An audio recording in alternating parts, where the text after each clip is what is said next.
Israel पर Iran के हमले के बाद से मिडिल ईस्ट में तनाव बढ़ता ही जा रहा है। हमले के बाद इजरायल लगातार ये धमकी दे रहा है कि जल्द ही वो बड़ी जवाबी कार्रवाई ईरान पर करेगा, जो उसने करके भी दिखाया। 19 अप्रैल को तड़के इजरायल ने एक के बाद एक कई हवाई हमले ईरान पर की। बता दें कि इजरायल ने ईरान के उस शहर पर हमला किया है जो जंग के लिहाज से उसके लिए बेहद ही खास माना जाता है।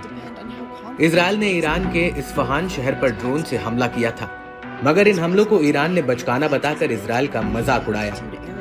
NBC न्यूज के मुताबिक इस पर ईरान के विदेश मंत्री हुसैन अमीर अब्दुल्लाहियन ने कहा, शुक्रवार तड़के मध्य ईरान के इस्फहान पर ड्रोन हमले में जिन हथियारों का इस्तेमाल किया गया वे बच्चों के खिलौने जैसे थे।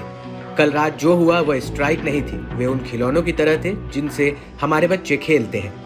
NBC न्यूज के साथ एक साक्षात्कार में अब्दुल्लाहियन ने वॉर को आगे न बढ़ाने की बात भी कही। उन्होंने कहा कि इजरायल की ओर से जब तक हमारे हितों के खिलाफ कोई नया दुस्साहस नहीं किया जाता तब तक हमारी ओर से प्रतिक्रिया देखने को नहीं मिलेगी। लेकिन दूसरी ओर चेतावनी जारी करते हुए ये भी कहा कि अगर इजरायल ने ईरान पर हमला करने का फैसला किया और यह साबित हुआ तो हम भी तुरंत मुंहतोड़ जवाब देंगे। बाद में इसके लिए इजरायल को पछताना पड़ेगा।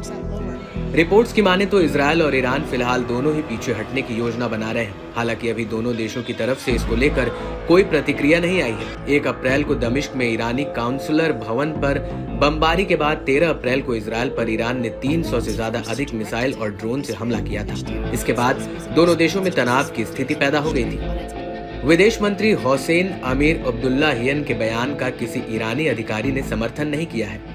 अभी तक इजरायल की ओर से भी आने वाले समय ऐसे में हमलों की बात नहीं की गई है। ईरान के विदेश मंत्री ने ये बयान विदेशी धरती पर दिया है। अमीर अब्दुल्लाहियन इस वक्त संयुक्त राष्ट्र सुरक्षा परिषद सत्र में भाग लेने पहुंचे हैं। वे अमेरिका के न्यूयॉर्क में हैं।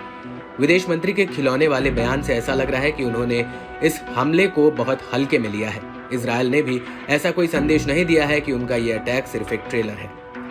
इजरायली बंधकों की रिहाई के लिए वार्ता में कमी वास्तव में इजरायल हमास युद्ध और इजरायल ईरान के बीच तनाव की किसी भी संभावित समाधान के लिए परेशानी खड़ी कर रही है। ईरानी विदेश मंत्री ने कहा, इजरायली सेना हमास को नष्ट करने या गाजा के अंदर नेताओं को गिरफ्तार करने में सक्षम है। ये हमास को निरस्त्र करने में सक्षम नहीं है। वह हमास के हथियारों और उपकरणों को भी नष्ट नहीं कर सकता है।